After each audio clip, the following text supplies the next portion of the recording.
Doctor Carlos Cabrera Ramírez, es usted cardiólogo clínico y Es además correcto, tiene una especialidad en ecocardiografía.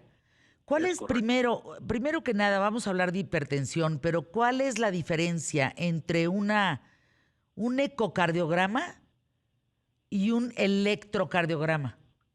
Exacto, mira, el electrocardiograma se define como un registro de la actividad eléctrica del corazón.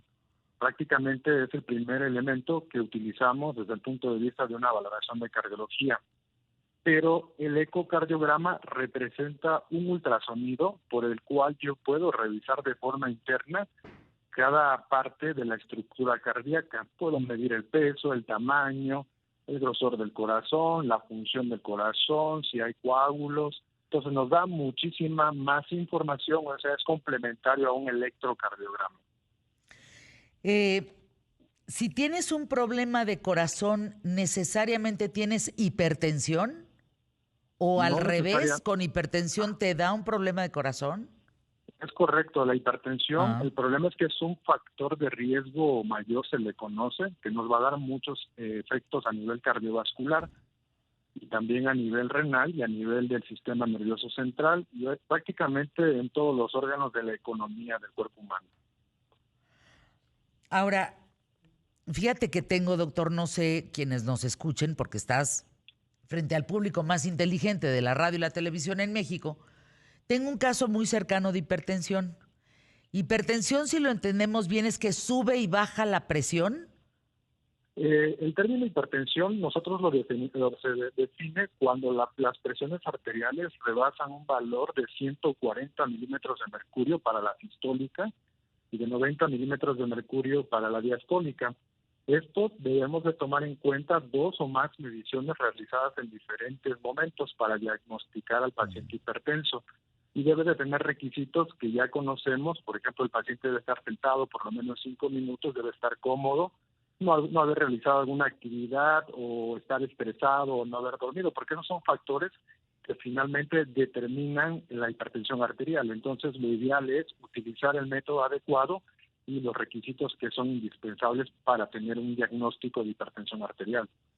No importa la edad, es decir, todos a cualquier edad pueden tener fuera de esos rangos el nivel de presión. Fíjate que es una pregunta muy interesante porque actualmente hemos detectado ya, hay dos tipos de hipertensiones. Una es la esencial o primaria, que es de la persona mayor de edad, y otra es la secundaria, que eso es secundario a un factor que te lo está dando dentro de tu organismo. Esto es más frecuente en jóvenes. Pero nosotros no vamos a hablar en este momento de este tema de hipertensión secundaria, sino que de hipertensión primaria o esencial, que es el de la mayoría de todos. Ya hemos documentado pacientes de 20 años en adelante, Ándale. es de donde empiezan los repuntes de este diagnóstico de hipertensión arterial, sobre todo por la obesidad, que es una entidad que se encuentra como primer lugar mundial, somos parte de las estadísticas mundiales. Evidentemente esto está impactando en cuanto al diagnóstico de la hipertensión. Diagnosticados que reciben tratamiento. Digamos que de 100 mexicanos, ¿cuántos hay? Fíjate que Diagnosticados con tratamiento y con control de la enfermedad. exactamente, tenemos solamente el 70% del diagnóstico, Uy. de hecho, y de estos 70% la mitad está bien controlado.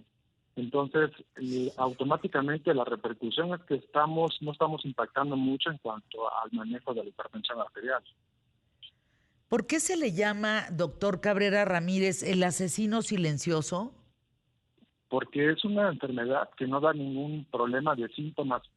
Sobre todo, aquel paciente puede debutar con una embolia cerebral, una hemorragia cerebral, Újole. un infarto cerebral, y cuando ven, la causa fue la hipertensión que no fue diagnosticada. ¿Por qué? Porque el cuerpo está acostumbrándose, entre más vaya elevándose los niveles de presión, el cuerpo empieza a adaptarse a estas presiones más elevadas.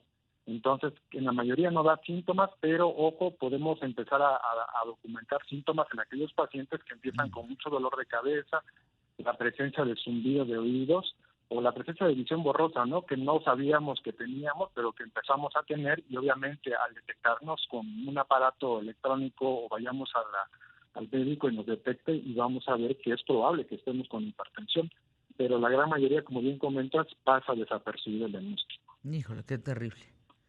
Ahora, uno muere de hipertensión, muere de un tema de corazón, porque además también entiendo, por este paciente que tengo cercano, por ejemplo, en los brazos se le revientan unas venitas y le salen moretones con cualquier cosa. El roce Sí, de lo que sea, esa hipertensión le causa que le salgan moretones, por ejemplo, en los brazos. ok. Fíjate que eso se llama fragilidad capilar. No se presenta en la mayoría de los pacientes. No es un signo o síntoma de hipertensión. Ah, qué bueno Solamente saberlo. traduce fragilidad capilar, es decir, que con cualquier razón personas hay predisponentes y van a formar moretones. Y ojo, aquel que consuma aspirina, el que consuma aspirina es muy probable que tenga este tipo de moretones, o algún semejante a la aspirina. Entonces, en esto sí A vamos ver, a encontrar doctor, moretones, sí. explícame eso porque me van a decir, bueno, el burro por delante, pero fíjate, doctor, que yo estoy consumiendo la famosa aspirina Protec y me están saliendo moretones en las piernas como nunca. ¿Por qué? Es por eso. Por eso es que es indispensable acudir con el especialista para ver en qué pacientes está indicado o no la prevención primaria, se llama. Y esto lo vamos a establecer en base a factores de riesgos. Entre más factor de riesgo Ah, tenga yo para algún evento, ya sea de embolia cerebral o de infarto, es ahí donde está indicado a lo mejor el uso de aspirina, pero ojo, el uso de aspirina no es para todos, ¿eh? Entonces hay que tener cuidado con la aspirina porque aparte de moretones nos va a dar sangrados a nivel del tubo digestivo y podemos tener un poquito más de eventos de ese tipo, ¿no? Que son reacciones al medicamento. ¿qué tal? Pues hay que recurrir a nuestros médicos para que nos digan en qué casos sí se toma una aspirina Exacto, Protec y en qué casos no. exactamente. ¿Qué está prohibido para los hipertensos? Es importantísimo esto, primero el consumo de sal. Hay que hacer hincapié ¿Sal? porque somos muy dados a exceso del consumo de sal por norma oficial mexicana y está bien establecido que necesitamos no más de 5 gramos en 24 horas. Es decir, tenemos que quitar el salero de la mesa, entonces, y utilizar solamente la sal que se ocupe para cocinar el alimento en cuestión. El otro punto importante es el ejercicio. El ejercicio forma parte importante del manejo de cualquier enfermedad cardiovascular, llámese diabetes, hipertensión, colesterol elevado y muchas otras enfermedades que obviamente nos ayudan muchísimo al ejercicio aeróbico sobre todo. Pues ahí los datos, doctor Carlos Cabrera Ramírez. Gracias. El tema de hoy, hipertensión, un tema que bueno, se presenta muchísimo. Y para despedirnos, ¿más en mujeres que en hombres, doctor? Sí, la prevalencia viene a la par ya después de que pasamos a la menopausia, es cuando ya nos vamos a juntar casi hombres y mujeres, pero antes es más en hombres, antes de la menopausia.